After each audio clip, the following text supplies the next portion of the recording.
8h, 9h, Europe 1 Matin. La page culture d'Europe 1 Matin, Nicolas Caro le vendredi.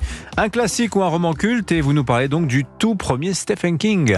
Carrie, oui, c'est son tout premier. 1974, Carrie. C'est l'histoire de Carrie White, une jeune fille mal dans sa peau, et pour cause, elle n'est pas très jolie. Sa mère est folle alliée et ses camarades de classe l'ont choisie comme tête de turc. Les enfants sont cruels. Carrie est l'objet de moqueries incessantes. Un jour, après un cours de sport, elle est humiliée et insultée très violemment dans les douches du lycée. Cet événement va être un déclencheur. Elle se découvre un don. Oui, des pouvoirs magiques, hein. La capacité de déplacer les objets à distance, la télékinésie. Je rigole parce que je vois Joe Hume à côté qui acquiesce sans arrêt. C'est son livre préféré. Parce que surtout des pouvoirs magiques, non, c'est de la télékinésie. Voilà, de la télékinésie. Le problème, c'est qu'elle va se servir de cette capacité pour se venger, en tout cas pour se défendre. Nous sommes dans l'état du Maine aux États-Unis et comme vous le savez, là-bas, il y a les fameux balles de promo qu'on voit dans les séries américaines. Arrive donc ce bal et à ce moment-là, les choses se sont un peu calmées pour Carrie. Elle a même trouvé un cavalier, Tommy Ross. Rendez-vous compte, c'est le capitaine de l'équipe de foot. C'est pas rien. Mais ça va pas se passer comme prévu. Et non, puisque Chris, une petite peste et son petit ami Billy ont décidé de gâcher la fête et ils ne trouvent rien de mieux que de déverser des seaux de sang de porc sur Carrie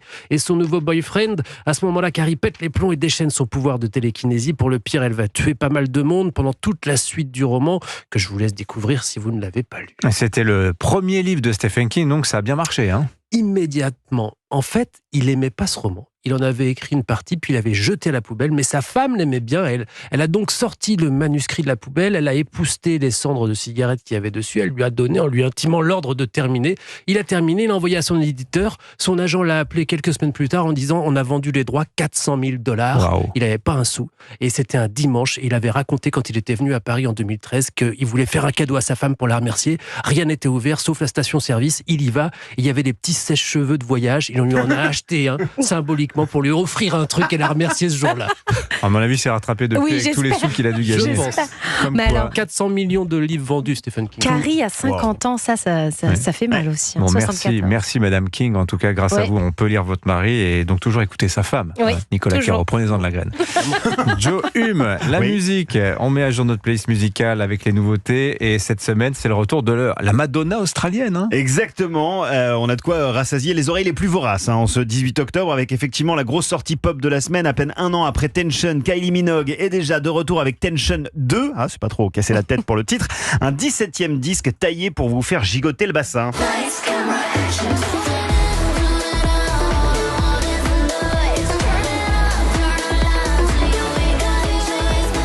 Alors quand on regarde le clip de cette chanson, on a l'impression qu'elle vieillit à l'envers, Kylie Minogue. C'est ça, quel est son secret en fait? Benjamin je ne sais pas. Button. Peut-être, c'est ça. Elle est de plus en plus sensuelle, plus que jamais en tout cas dans le clip de Lights Camera Action. On peut dire que la chanteuse australienne tient la forme puisqu'elle a également annoncé dans la foulée une tournée annoncée comme sa plus ambitieuse depuis 15 ans, le Tension Tour 2025. Un anniversaire à présent et ça non plus, ça ne nous rajeunit pas. Hein. Et non, 10 ans de moins que Carrie, 1984, je ne sais pas vous, mais moi j'avais 2 ans. Et à la radio, pendant que mes parents me faisaient prendre mon bain, Marc Lavoine passait en boucle avec Elle a les yeux revolver. Elle a les yeux revolver, elle a le regard qui tue, elle a tiré la première, elle m'a touché, c'est foutu. C'est pas la version de 84 ça, non? Et non, c'est une nouvelle version qu'on découvre sur Revolver qui sort aujourd'hui. Je lis les relances de vraiment Joe. pour les titres aujourd'hui, on est vraiment vernis. Un album dans lequel le chanteur revisite et réinvente ses chansons emblématiques, Le Parking des Anges, Je ne veux qu'elle, C'est ça la France, etc. Il fait même revenir la chanteuse d'Erita Mitsuko, Catherine Ringer, pour redonner vie à leur duo culte Qu'est-ce que t'es belle. Je me sens pas belle quand tu ris de quoi? Est-ce que t'es belle quand tu doutes? Restez à l'écoute d'Europe 1 puisque tout à l'heure dans Culture Média à partir de 10h, Anissa, si je ne m'abuse, C'est Marc ça. Lavoine sera avec vous. Oui, et on va écouter Les Yeux Revolver en intégralité. Oh Qu'est-ce là que là. t'es belle. Enfin, ça va être génial. Eh ben écoutez, voilà, merci bonne matinée beaucoup. musicale sur Europe 1. Et ben voilà, et la fête continue donc. Joe, vous serez là-bas tout à l'heure. Enfin, vous serez à 10h avec Marc Lavoine.